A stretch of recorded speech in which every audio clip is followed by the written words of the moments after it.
Good morning. Good morning. How are you? I'm wonderful.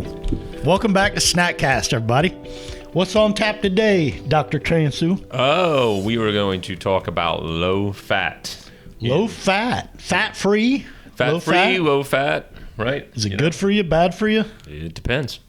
I have an opinion. Okay. But we'll get there, Yep. right? So fat-free items, low-fat items that you see at the grocery store, the ingredients, and it says right there, boom, low fat, and everybody goes, yay! Yay! This item's good for me, right? I'm gonna have this low-fat item, and you snack it off the counter, you throw it in your basket, and you're out. You feel like you're doing something good. Feel like you're doing something good, but And here comes the hammer. you're arguably not. Some cases it may be okay, but in a lot of cases, if there's no fat, There's no taste. and if there's no taste, how do they create taste? Sugar And salt. and salt, right? So yeah, it's not to just jump right in on this, but you got to look at your ingredients inside of. Yeah.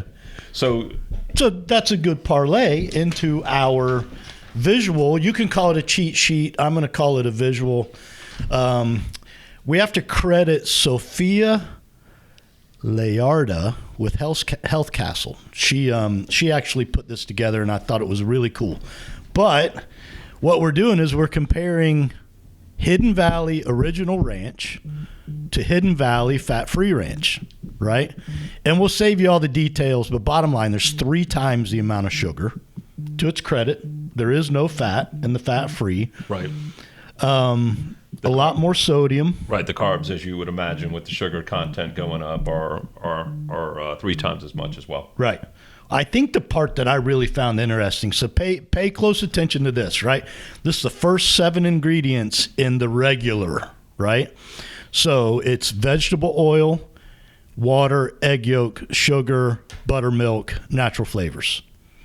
The first 7 in the fat-free, water, corn syrup, maltodextrin, if I said that right, also a sugar, modified food starch, buttermilk, and salt. And ironic, the last 2 items there are buttermilk and salt, right? You want the fat flavor and you want the salt flavor added to the sugar. To the sugar. Right? There's actually research around that fat coupled with sugar has almost an addictive, like cocaine type of craving to it. When you have that sugar salt mentality. My daughter likes eating sausage in the morning, right? And guess what she does with it? Syrup. She dips it in syrup. Yes. Right? I can have some. Right? Getting me hungry already. But no, it's really important to look at the ingredients. I mean, I have my opinion on fat anyway. I think that, this is, again, research. Do your own research, contact your doctor. Sure. But Well, fats are good for you, in my opinion. Yeah, and in this case, there's some bogus stuff in the original, right? Because they got to get it to sit on a shelf for 3 years, whatever it takes. Yep. But for the most part, they're kind of natural ingredients. The fat-free blend is like a laboratory Right. concoction, right? Good old-fashioned rule, right? If you can't say the ingredients, you probably shouldn't be eating it. Right. So I don't know. If your salad dressing comes from a laboratory, probably not good for you. Right. They all do. Don't get me wrong. Again, they got to sit on the shelf until the next nuclear winter. Right. But Well, and it's not just salad dressing. I mean, there's obviously other foods. There's particularly baked goods are a problem, right? That's a real problem. If you're looking at any of your baked goods where you omitted the fat, you're going to have a higher sugar, higher salt content. Dairy is typically a wash, right? It's really mild between skim milk, low-fat milk, and whole milk.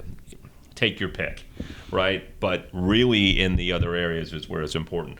The other thing that I really want to point out is that there's been this push regarding ingredients for low-fat, healthy heart. And that can be a whole episode on its own. Wrong.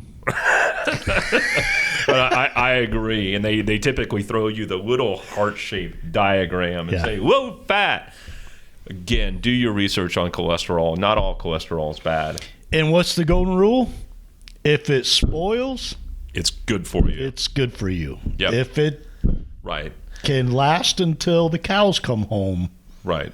Especially unrefrigerated. Yeah. And then, the typical rule is get less than 10% of your calories each day from sugars anyway, right? You don't want to, sugar's like horrible for you. So I guess really, look at the ingredients, look at what you're doing, look at what you're putting in your mouth. Fat-free doesn't always equal healthy. Don't just look at the little heart on the box. And That's marketing. That's marketing. Exactly what that is. It's marketing, and it wants you to sell that product versus the other product. Yep.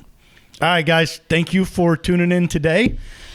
Email us at snackcast@yes.fit. Post it in the Facebook group, and we'll see you tomorrow. Keep moving. See you.